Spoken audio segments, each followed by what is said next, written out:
How to fix iPhone lag after iOS 26 update. So if you want to solve lagging issue after iOS 26 update, then what you need to do is first you need to open up your settings and check your low power mode. You need to scroll down and then go with the battery section. Under battery, now scroll down again and you'll find the power mode option or the low power mode option. If this is turned on, then toggle it off. Now open any application. If it's lagging, then you can move on to the next step, which is update apps. You can open up your app store. From the App Store, you need to just go with the profile option, which is on the top right.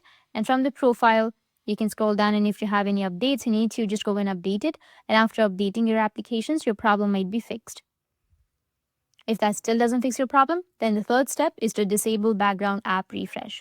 To do that, you need to open up your settings. And from the settings, you need to scroll down and go with General. And under General, you will find background app refresh. You need to tap on it and then turn off your background app refresh. In my case, I've already turned it off. After that, check and it will fix your problem. But if that still doesn't fix your problem, then you can go and restart your phone, which is the step 4. After restarting your device, it might fix your problem. But even after restarting your device, if that still doesn't fix your problem, then you need to free up some iPhone storage. So go with your settings, and under settings, you need to just scroll down and go with General. And under General, you will find the iPhone storage. Tap on it. And if your iPhone storage is full, then you just need simply go and delete some applications that you don't use. Like, for example, the Photos app here is taking a lot of space. So I'll just simply go and delete the Photos app or delete the photos, and it might fix your problem.